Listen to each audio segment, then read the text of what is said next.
49e sommet de la CEDEAO, la présidente du Libéria, Ellen Johnson Sirleaf, succède au Sénégalais Macky Sall à la tête de la conférence des chefs d'État de la CEDEAO pour un mandat d'1 an. Nous sommes en saison pluvieuse. Pour prévenir les situations tragiques constatées ces dernières années en période de pluie, le gouvernement a lancé ce matin une opération de curage des caniveaux dans quelques districts d'Abidjan. Éliminatoire CAN 2017, les éléphants de Côte d'Ivoire ont battu les Panthères du Gabon sur le score de 2-1. C'était à Bouaké.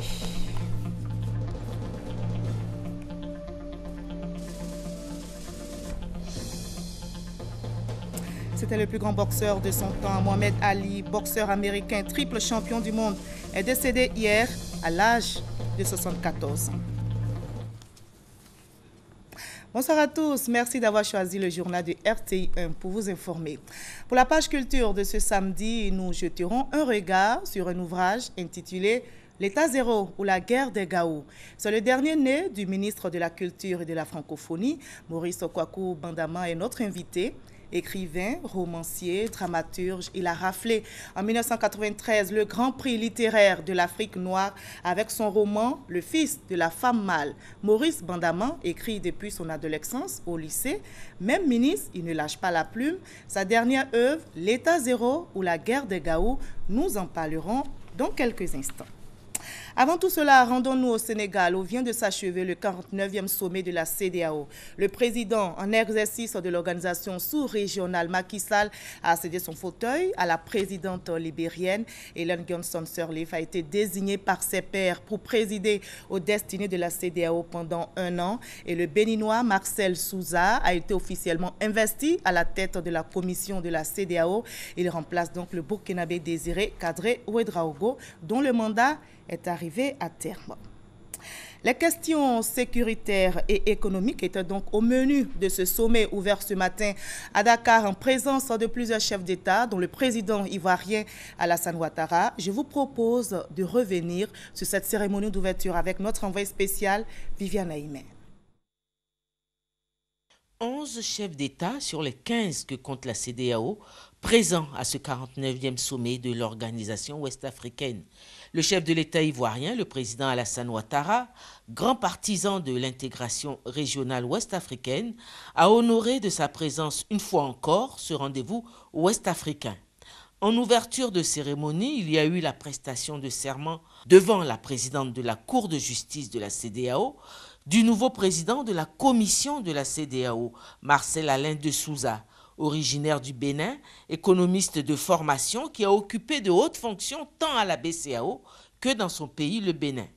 Dans son discours d'ouverture, le président sortant Macky Sall, qui a assuré pendant 1 an la présidence tournante de l'organisation, a salué le plan d'austérité mis en place par l'actuel président de la commission, Marcel Alain de Souza, pour réduire les dépenses de fonctionnement de la commission qui s'avère budgétivore. À l'ordre du jour du sommet, plusieurs sujets prioritaires, notamment parvenir à un accord d'ensemble au niveau des pays de la CEDEAO pour aller à la signature de l'APE entre l'Afrique de l'Ouest et l'Union européenne. Par ailleurs, la crise sociopolitique qui s'enlise en Guinée-Bissau. Au cours de mon mandat, j'ai suivi de près l'évolution de la situation au Burkina Faso et en République sœur de Guinée-Bissau.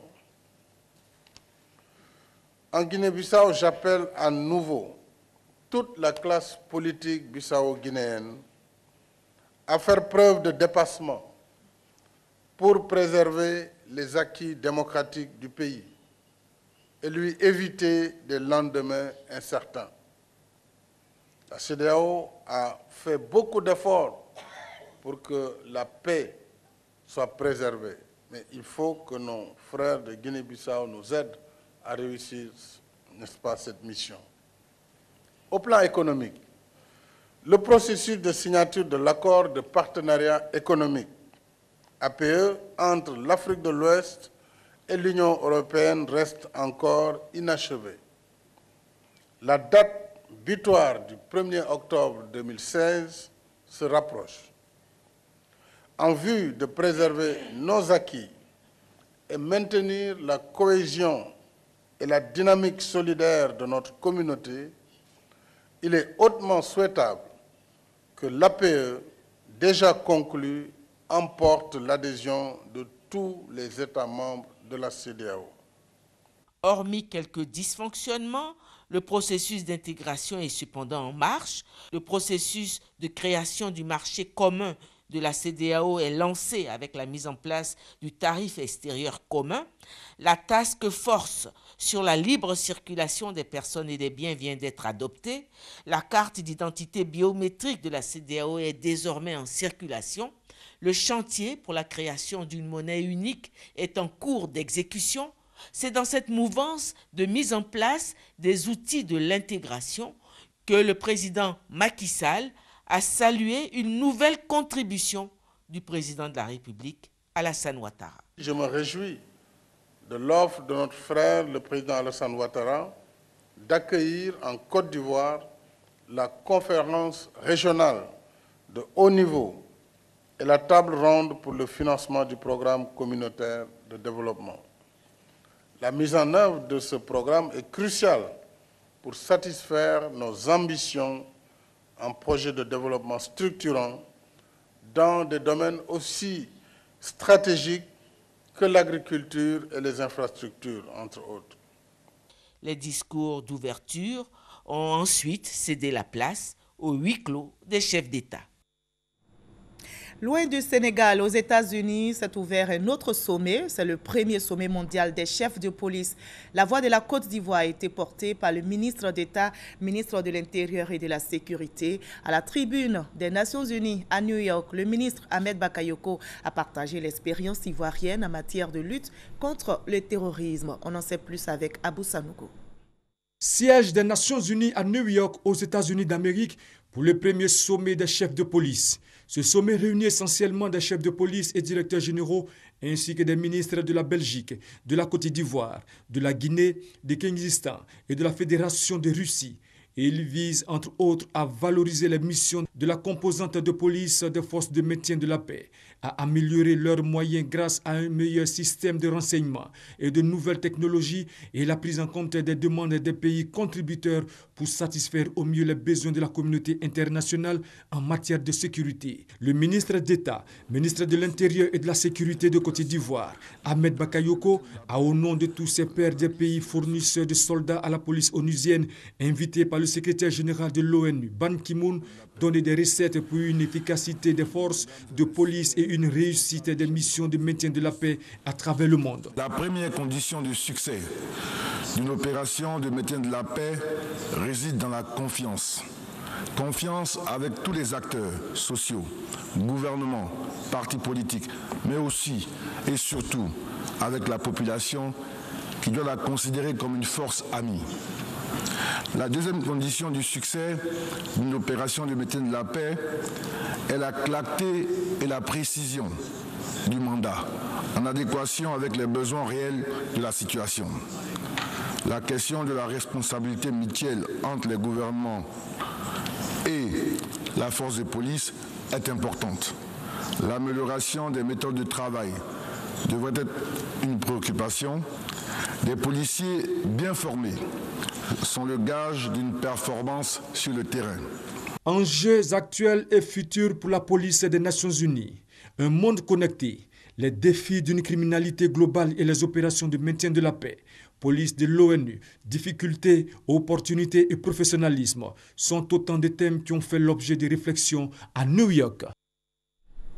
Et ici à Abidjan, les 8e Jeux de la francophonie se préparent activement. Les Jeux auront lieu en 2017. Les travaux s'accélèrent donc pour accueillir l'événement. Le Premier ministre Daniel Kablan-Duncan, président du comité de pilotage, était en visite de terrain pour se faire une idée de l'état des sites qui vont abriter ces Jeux. Hamza Diaby.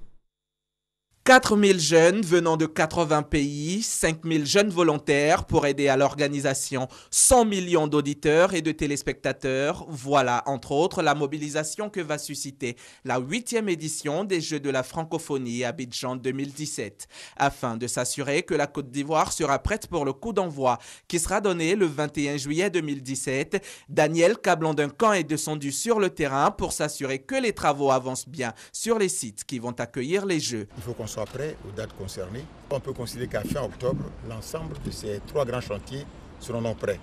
Mais n'oublions pas que nous avons 12 autres chantiers, même s'ils sont mineurs par rapport à ceux-ci. Mais les autres fois, nous allons les visiter pour, disons, que nous assurer qu'eux aussi ils avancent. Parce que ce sont ceux-là qui avaient donc des problèmes. Mais globalement, les choses se passent bien.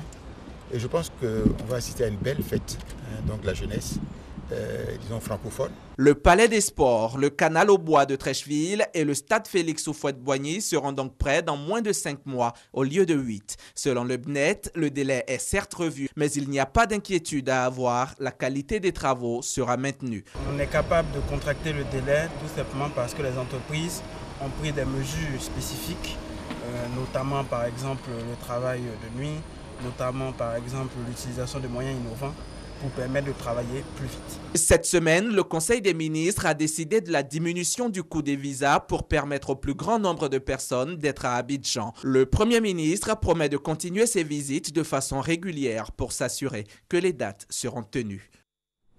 On fait maintenant un tour à Bouaké où les éléphants de Côte d'Ivoire ont battu les Panthères du Gabon sur le score de 2-1 dans le cadre des éliminatoires de la CAN 2017. Les éléphants champions d'Afrique en titre se sont donc imposés aux Panthères, organisateurs de la CAN 2017.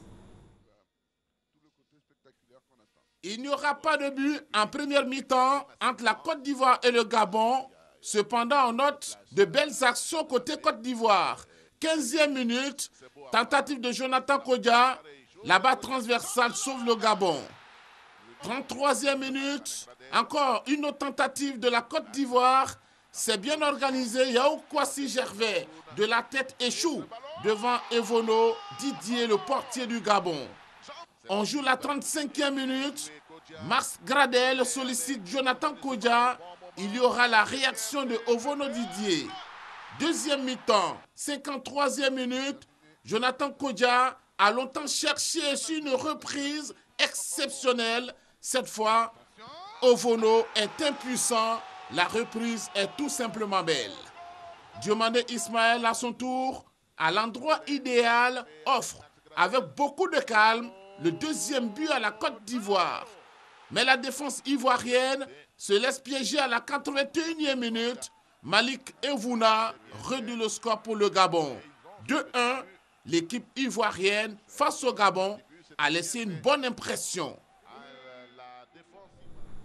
Une nouvelle triste, c'était le plus grand boxeur de son temps, Mohamed Ali, boxeur américain, triple champion du monde, est décédé hier à l'âge de 74 ans. Il a été emporté par des problèmes respiratoires et après des années de lutte contre la maladie de Parkinson. La boxe a perdu une légende et le sport une icône. Mohamed Ali a définitivement rangé les gants. Vendredi à Phoenix, dans l'Arizona, à 74 ans. Il a perdu le combat qu'il menait depuis 32 ans contre la maladie de Parkinson. Mohamed Ali restera à jamais le plus grand boxeur de l'histoire. Celui qui a révolutionné le noble art. 3 fois champion du monde, il a ouvert une nouvelle voie à la boxe avec le jeu des jambes, une vitesse de coup combinée à une puissance folle. Sans être un puncheur, il épuisait ses adversaires par des séries de coups précis. Mohamed Ali avait la vitesse d'un léger et la frappe d'un lourd. Ces 3 combats, face au destructeur Joe Frazier et le magnifique KO qu'il a administré à George Foreman, resteront à jamais des moments forts de la boxe. Lors des Jeux Olympiques d'Atlanta en 1996, le comité international olympique l'avait honoré en lui remettant une médaille. Il avait jeté celle acquise à Rome en 1960 dans une rivière en guise de protestation. Il avait aussi refusé d'aller combattre au Vietnam et avait été déchu de ses titres mondiaux. Je vole comme un papillon et je pique comme une abeille. Je suis le plus grand, disait-il. Un champion a quitté la scène. Après 61 combats, 56 victoires, dont 37 avant la limite. Un grain est donc tombé à jamais. Mohamed Ali s'en est allé. Sa disparition est une grande perte pour le monde sportif. Écoutons maintenant la réaction du président de la Fédération ivoirienne de la boxe. Ses propos ont été recueillis par Herman Niamien. Nous avons tous suivi Mohamed Ali à cause de son élégance sur le ring, à cause de son savoir-faire dans le noble art. Et vraiment, moi, personnellement, je l'ai beaucoup apprécié, je l'ai suivi depuis tout le temps. Cette triste nouvelle a été pour nous, les amoureux de la discipline sportive qu'on appelle la boxe, un véritable choc. Un véritable choc. C'est pour ça que, au nom de toute la famille de la boxe, et particulièrement au nom du comité directeur de la Fédération ivoirienne de boxe, nous adressons toutes nos condoléances à la famille éplorée, à la famille de Mohamed Ali. Aussi, nous adressons toutes nos condoléances aux États-Unis, dont il est un citoyen, pour témoigner, pour montrer toute notre peine devant cette douloureuse nouvelle. Nous allons, dans quelques jours, organiser l'Assemblée générale extraordinaire de la Confédération africaine de boxe, au cours de laquelle nous aurons le docteur Sekewu, président de l'AIBA, et M. Bayor Kelani, qui est le président de la Confédération africaine de boxe. Et je pense que nous allons profiter de ces assises-là pour parler de ce qu'on doit faire pour vraiment honorer la mémoire de Mohamed Ali. Et en ce qui nous concerne au niveau de la Côte d'Ivoire, les membres de mon comité directeur et moi nous sommes déjà réunis pour envisager l'organisation d'un certain nombre de manifestations à la mémoire de l'illustre disparu. Pour moi, c'est une grande perte. Mohamed Ali, c'est le miroir de la boxe mondiale.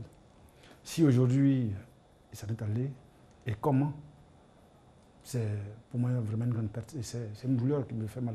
J'ai mal au cœur.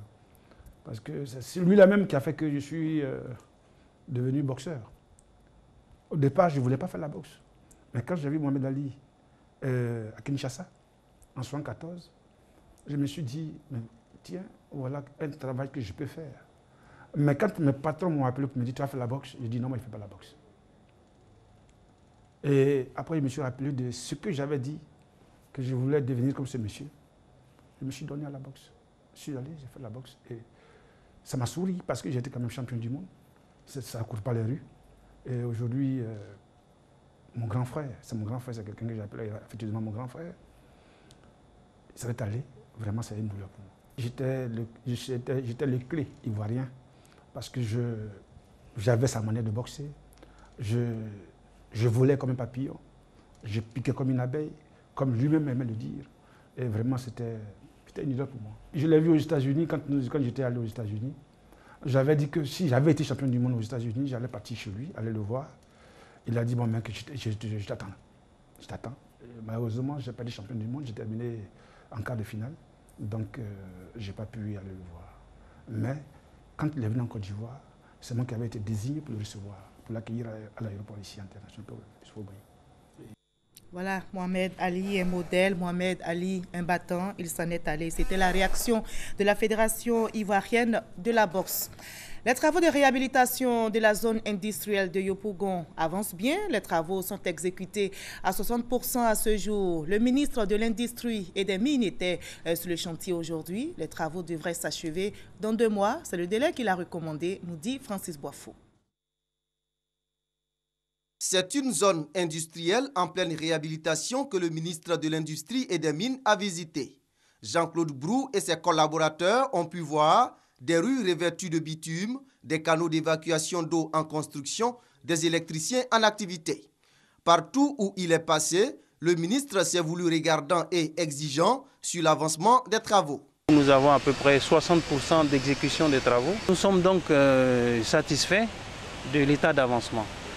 Les entreprises ont fait beaucoup d'efforts. Nous mettons la pression sur les entreprises, sur le maître d'œuvre, le net, pour que les travaux avancent rapidement. 20 milliards de francs CFA ont été débloqués par le gouvernement pour donner un visage reluisant à la zone industrielle de Yopougon. Elle regroupe 80% des industries, donc poumon industriel de la Côte d'Ivoire. Raisonnablement, dans 2 mois au grand maximum, je crois qu'on aura une zone complètement neuve, complètement réhabilitée, et qui pourrait vraiment être utile à l'ensemble des opérateurs industriels. Nous souhaitons développer à l'intérieur de la zone de Yopougon des centres de logistique, parce que vous avez vu beaucoup de camions qui sont garés dehors, il faut qu'on leur trouve des espaces. Nous souhaitons aussi développer des zones de services, des banques, des assurances et même des zones aussi donc, pour la restauration. Le ministre de l'Industrie et des Mines ajoute que la réhabilitation de la zone industrielle de Yopougon s'inscrit dans un vaste programme gouvernemental visant à créer des conditions favorables au développement des activités industrielles et à l'investissement. Les travaux de la 37e réunion du comité exécutif du Forum africain pour la régulation des services publics se sont déroulés au siège de la RTCI jeudi dernier. Cette rencontre, qui fait suite au panel du comité sectoriel, a approuvé la mise en place d'un cadre réglementaire pour le développement des infrastructures. Hugues Vibli. La création d'un cadre harmonisé de régulation de la gestion des énergies renouvelables et l'adoption de mesures d'atténuation de l'impact des changements climatiques, ces points ont été abordés à la 37e réunion du comité exécutif du Forum africain pour la réglementation des services publics à Fuyon. Elle s'est intéressée à Abidjan au renforcement de la coopération entre les régulateurs des services publics sur le continent africain. En ligne de mire, une meilleure gestion des énergies renouvelables et des impacts des changements climatiques. Nous avons de très bonnes perspectives de coopération avec non seulement les institutions sous-régionales, la CEDEAO, mais surtout avec les institutions impliquées dans le financement des infrastructures à travers le continent. La FUR compte 4 comités sectoriels, les comités eau et assainissement, transport, énergie et télécommunications. À Abidjan, il a été question du renforcement de leurs moyens d'action et des pistes existent. La FUR est reconnue par l'Union africaine comme organisation, mais ce qu'ils sont en train de rechercher aujourd'hui, c'est surtout avoir le statut d'organe spécialisé de l'Union africaine. En attendant, l'autorité de régulation des télécommunications de Côte d'Ivoire, ARTCI, l'autorité nationale de régulation du secteur de l'électricité, ANARE, et les autres régulateurs des services publics sur le continent se sont donnés à Abidjan les moyens de renforcer leurs actions en faveur du développement socio-économique de l'Afrique. La Haute Autorité pour la bonne gouvernance vient d'achever sa rencontre à Yamoussoukro. C'est une rencontre pour proposer des mesures vigoureuses pour venir à bout de la corruption et des infractions assimilées. Dans sa lutte contre ce fléau, la bonne gouvernance a le soutien du DGDI, le don de gouvernance et de développement institutionnel. Kwadio Kwame, Jean de Dieu, de RTI Boaké. La Haute Autorité pour la bonne gouvernance est chargée de veiller à l'application effective et rigoureuse par des textes de loi sur la prévention, la lutte contre la corruption et les infractions assimilées. Cependant, les dispositions légales ne précisent pas pour chaque problématique identifiée les mesures à prendre par les différents acteurs. Cette insuffisance de précision constitue une entrave à l'application de l'ordonnance. Le présent séminaire, regroupant les représentants des hautes autorités pour la bonne gouvernance, des ministères, du secteur privé, de la presse et de la société civile, permettra d'identifier les mesures spécifiques relevant de chaque secteur, de définir les modalités et de déterminer les structures chargées de la mise en œuvre. Au niveau de la Haute Autorité pour la bonne gouvernance, beaucoup d'études ont été menées pour déterminer exactement dans ce pays-là quelles sont les poches de corruption. Il faut aujourd'hui que tous les acteurs qui sont là disent exactement dans leur secteur d'activité qu'est-ce qu'il faut pour lutter contre la corruption. 3 jours durant, les participants regroupés au sein de 6 commissions dont recrutement, formation, rémunération, gestion des carrières des agents publics, passation des marchés publics, gestion des finances publiques, transparence dans les relations avec le public, promotion de la transparence, confronteront leurs idées pour une lutte farouche contre le phénomène de la corruption qui a un impact négatif sur l'économie nationale et dégrade le tissu social. Le ministre congolais de la Justice, également président du Conseil des ministres de l'OADA, Organisation pour l'harmonisation en Afrique du droit des affaires, était en visite de travail à Abidjan, au siège de la Cour commune de justice et d'arbitrage de l'OADA basée au plateau. Pierre Mabiala s'est entretenu avec les différentes entités de cette institution juridique. Objectif, s'assurer du bon déroulement des activités. La Côte d'Ivoire, je rappelle, a passé le témoin au Congo-Brazzaville, désormais à la tête du Conseil des ministres de l'OADA. Hier, 112 personnes victimes des crises survenues en Côte d'Ivoire ont reçu des chèques des mains du ministre de la Solidarité, de la Cohésion sociale et de l'indemnisation des victimes, Kone Mariatou. 1 million pour les ayants droit des victimes décédées et 500 000 pour les blessés. Le point avec Herman Djivé. Le ministre de la Solidarité, de la Cohésion sociale et de l'indemnisation des victimes, Kone Mariatou, tient dans ses bras une grand-mère qui a perdu un proche au cours de la crise post-électorale.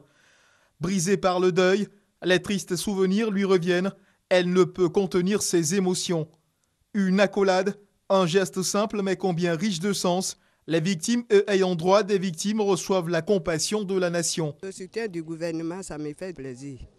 Avec cet argent, on peut faire quelque chose. Ce chèque-là, c'est pour faire quelque chose dans l'avenir, pour ne pas oublier la mémoire de la personne décédée. Le ministre Kone Mariatou met ensuite le cap sur l'Institut de cardiologie d'Abidjan pour y visiter Dakouri Francis, victime de la crise post-électorale, entièrement pris en charge par le gouvernement. Vraiment merci au gouvernement. Vraiment merci. Merci. Nous sommes à Koumassi Progrès, quartier populaire de la commune d'Abidjan, où vit Traoré Vali, victime d'une balle perdue durant les événements de 2011. Le ministre Kone Mariatou, venu s'enquérir de son état de santé. Journée marathon pour la ministre de la Solidarité, Kone Mariatou.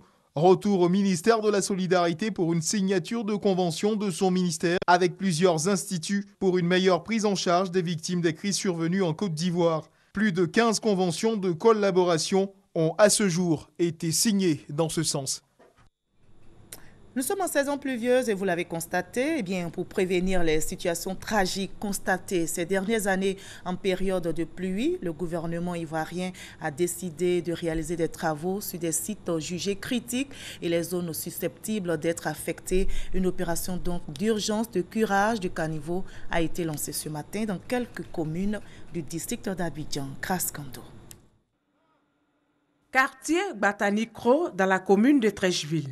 Olga Kra vit dans ce quartier depuis seulement 2 mois et déjà elle connaît les aléas de la saison des pluies. Le lundi passé, la pluie qui était venue à 5h15 jusqu'à 6h, j'étais couché. Maintenant j'ai trouvé qu'il y a l'eau qui a touché mes orteils. Donc je me suis levée et puis j'ai réveillé ma belle. Elle dit l'eau est rentrée dans la maison, puis l'eau rentrait même.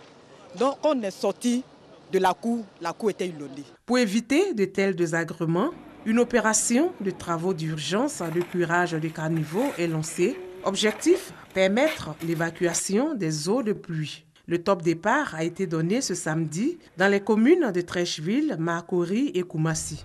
Une initiative du ministère de la Salubrité urbaine et de l'assainissement. Le gouvernement accompagne cette opération pour que nous puissions accélérer ce processus de libération de tous ces ouvrages afin que cette saison des pluies qui s'annonce difficile, que nous puissions en tout cas la vivre dans de bonnes conditions.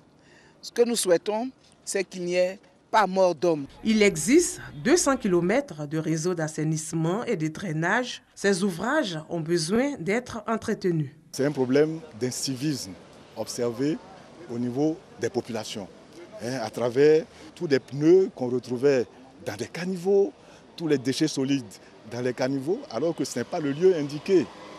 Les caniveaux sont faits uniquement pour évacuer les eaux de pluie. Donc le message fort à lancer aux populations, c'est de faire en sorte que leurs déchets solides soient conservés à la maison dans des poubelles. Les populations vivant dans les sites à risque ont été invitées à quitter ces zones. Pour les populations qui vivent dans les flancs des collines, qui vivent dans des talwegs, donc dans des bassins d'orage, qu'il faut partir immédiatement. Il faut partir, on nous annonce des pluies, de très fortes pluies.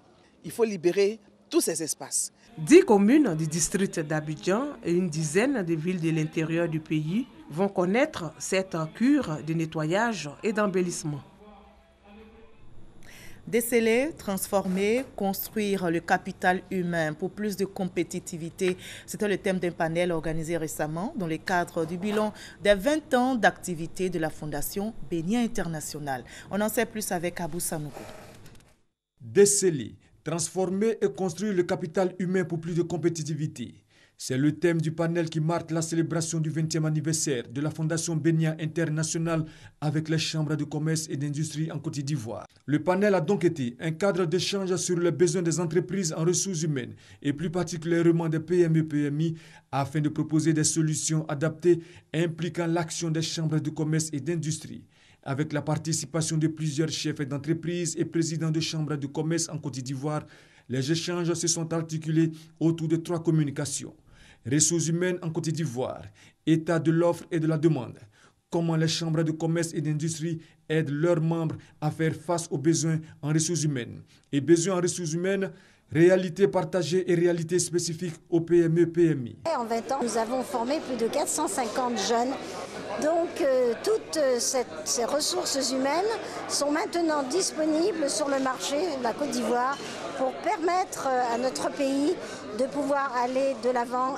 Acteurs du privé, on se doit de mettre en œuvre des choses. Nous, on a développé en interne de l'alternance, donc on prend des étudiants en stage qui sont une partie de leur temps en entreprise et une autre partie de leur temps à l'école, et ça nous permet de détecter les talents très tôt, de les former, de les formater à notre méthode de travail. Le clou de la célébration de ce 20e anniversaire est prévu pour le mois de juillet prochain avec un marché international des business schools et universités et un gala pour encourager l'excellence dans le domaine de l'enseignement supérieur et de la formation professionnelle en Côte d'Ivoire. Le Centre de bureautique de communication et de gestion CBCG de Cocody vient de récompenser ses meilleurs étudiants et travailleurs. 16 prix ont été décernés à cette occasion aux étudiants, enseignants et personnels administratifs. Isayo Abou Sanogo. Une nuit de l'excellence pour récompenser les meilleurs élèves, enseignants et personnels administratifs du Centre de bureautique de communication et de gestion CBCG de Cocody. 16 prix ont été décernés au cours de cette cérémonie. Une distinction qui récompense le goût de l'effort. Seul le travail paye, alors mettons-nous au travail car seul le travail sera le levier du développement. C'est le prix d'un travail acharné. Je voulais donner le meilleur de moi-même. Il y a une décennie de cela, était un milieu qui a été gangréné par la facilité et la triche.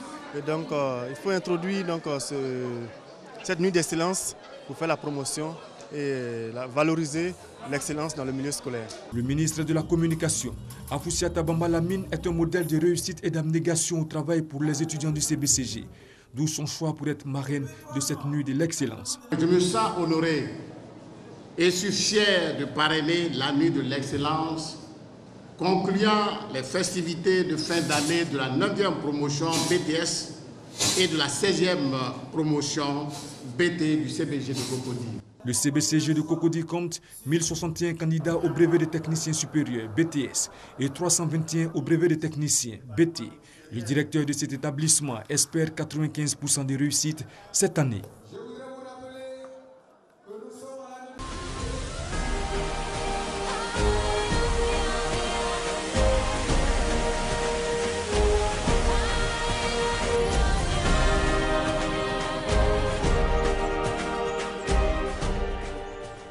Bienvenue dans la page culture. La page s'ouvre avec une caravane du livre à Korogo. La caravane est conduite par Anzata Ouattara, auteur des Coups de la vie. Objectif de cette caravane, inculquer le goût de la lecture aux élèves. Charles Tatou.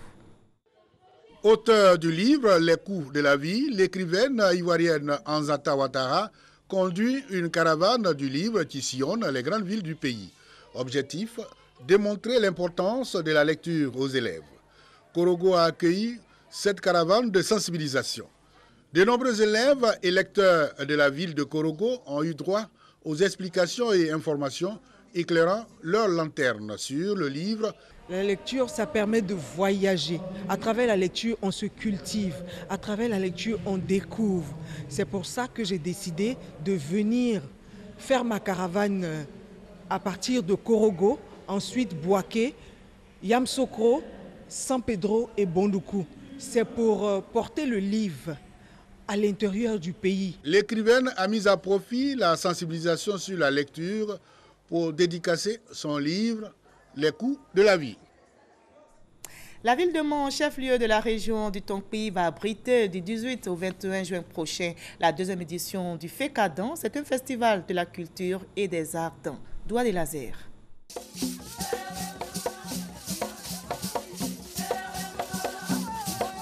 Des chants et danses du terroir, les masques et les sites touristiques de la région du Tonkpi, des valeurs culturelles et touristiques qui seront présentées à la face du monde du 18 au 21 juin prochain.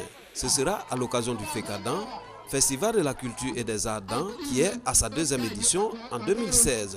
Au cours de cette conférence de presse, le commissaire général appelle à l'union des fils et filles de la région du Tonkpi pour la valorisation de la culture du peuple d'An. Chacun peut être dans sa confession religieuse, chacun peut être dans son parti politique, mais la culture d'An demeure pour nous tous. Le pas que nous, tous les Baoulés, personne n'attend qu'on paye son transport. Tout le monde va au village pour au moins une fois par an trouver une occasion pour se rapprocher des parents, et le festival FECADAN est le Pakinou des dents. L'initiative est saluée par les cadres de la région du Tonkpi et les partenaires à l'organisation. Je voudrais que FECADAN soit institutionnalisé et il puisse être un peu un élément de fédération, un élément de retrouvaille, qu'on laisse nos chapelles politiques et politiciennes pour pouvoir aller vers l'essentiel.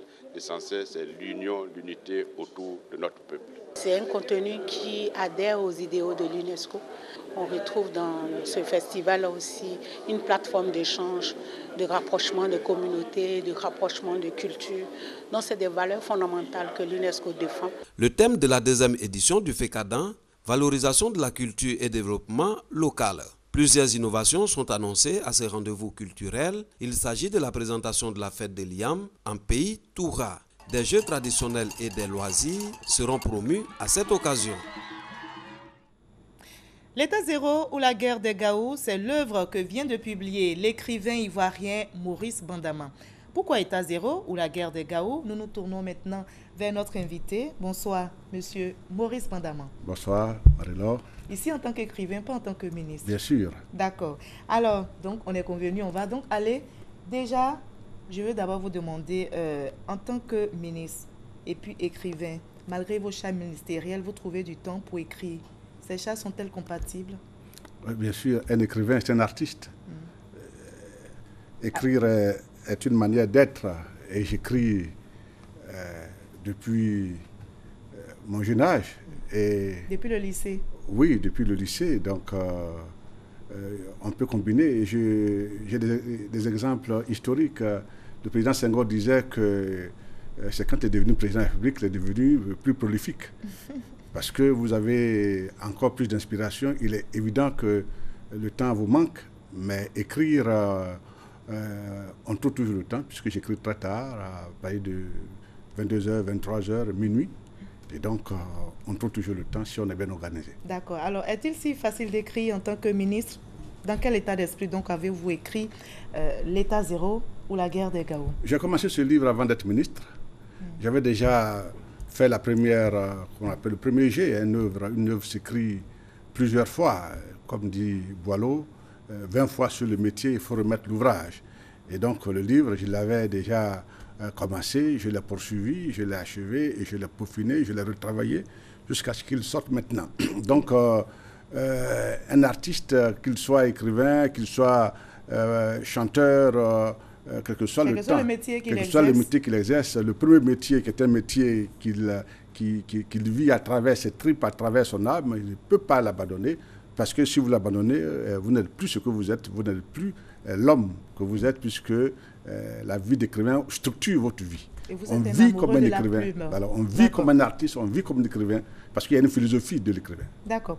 L'État zéro ou la guerre des Gaou, on va s'arrêter sur le titre parce que ça m'a impressionné. Déjà, la formulation des mots, l'État zéro. Zéro qui s'écrit normalement Z-E-R-O-S. Oui. Vous décidez de mettre un H. Oui. C'est l'artiste qui parle, vous allez nous expliquer. Il s'agit de l'État, si on aurait pu dire un État où nous avons des héros. Des héros politiques, des héros artistiques, des héros sportifs. Les héros sont des êtres qui posent des actes au-delà de possibles humaines. Donc, ici, nous avons contracté la lettre Z avec le mot héros. Ceci pour créer une forme d'homophonie et de sonorité entre le nombre 0 et le mot héros. Ceci pour créer une forme de subversion. Et là, c'est le poète ou le conteur qui parle? C'est à la fois le poète et le conteur, la subversion des mots pour dénoncer une situation de profusion de force. Et on aura le temps, hein, puisqu'on va avoir le résumé de l'ouvrage. De forces, disons, égocentriques et qui s'affrontent, puisque chacun considère qu'il a raison, chacun considère qu'il a plus de droits que des autres et que ce sont ces droits qui doivent être entendus. Et naturellement, nous entrons dans ces conditions-là, dans une guerre. Et le mot Gaou a été rendu célèbre par Magie Système. C'est un mot qui est connu en Côte d'Ivoire. La guerre de Gaou, c'est-à-dire c'est une guerre idiote, c'est une guerre qui aurait pu ne pas avoir lieu parce que les raisons auraient pu être traitées autrement que par la force. D'accord. Alors, l'état zéro ou la guerre de Gaou, c'est un style d'écriture. D'autres parlent de conte romanesque. C'est un genre que vous avez créé vous-même? Oui, j'ai découvert le conte en tant que genre littéraire quand j'ai commencé à faire mes études littéraires, mes études universitaires. Bien sûr, nous connaissons tous le conte en tant que Ivoiriens, en tant que jeunes Africains. Nous apprenons le conte au village auprès de nos parents. Mais en tant que genre littéraire, il a fallu que je sois étudiant pour le découvrir grâce à mon maître, le professeur Pierre Nda.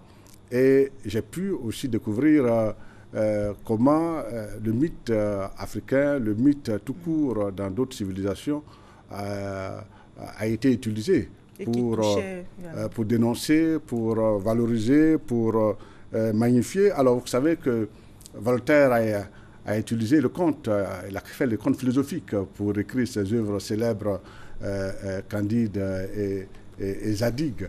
À travers le conte philosophique, Voltaire a pu dénoncer certaines tares de la société. Et j'ai utilisé le conte romanesque pour utiliser, pour utiliser du conte le merveilleux. Et c'est ce conte romanesque qui vous a révélé au monde. Avec le fil de la femme mâle en 93.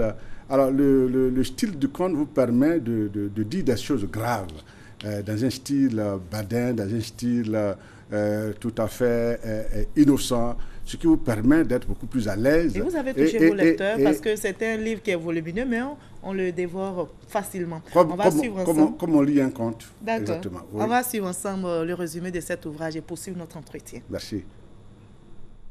Avec l'état zéro ou la guerre des Gaou, Maurice Bandaman signe son grand retour à son écriture première, celle du conte romanesque.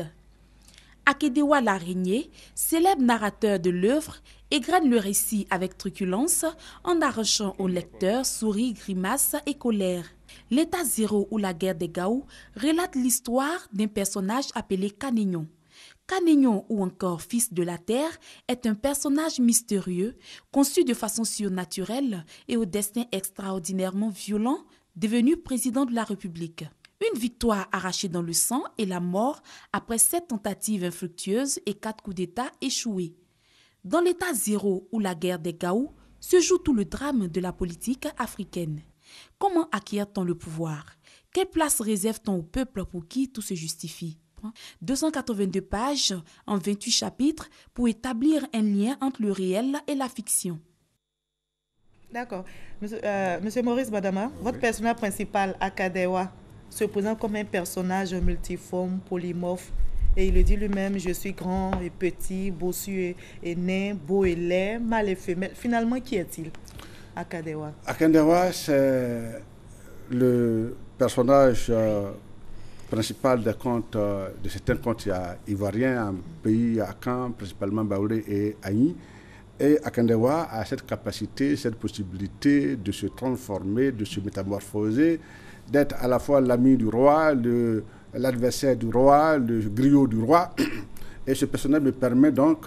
Qu'est-ce que vous dénoncez donc à travers ce personnage? Non, il y a la caricature de pouvoir, il y a la caricature des personnages qui peuvent à la fois se présenter comme amis du chef, mais qui sont les premiers à trahir le chef.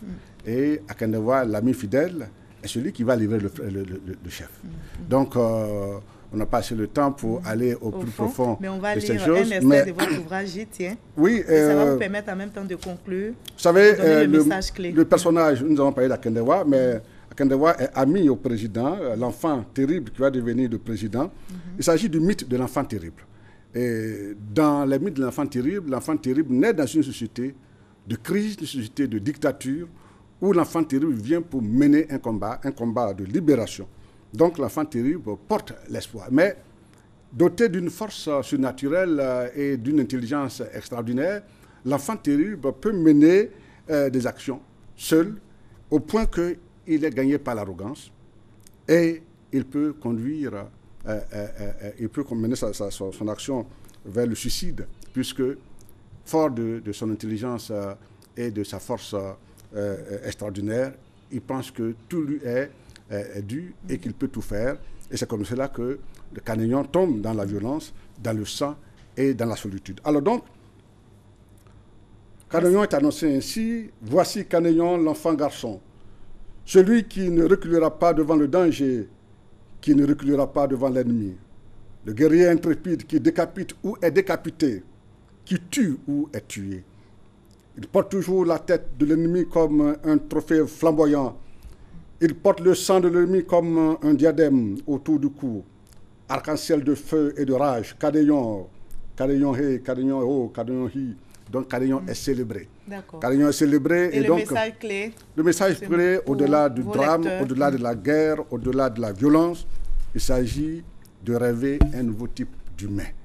Il s'agit de créer ou de rêver d'un humain porté par des valeurs de bonté, par des valeurs de beauté, de douceur, et montrer que la politique peut être un jeu d'hommes civilisés, de femmes civilisées, de gens pétris d'amour, car la politique démocratique, la démocratie, c'est la lutte des gens civilisés.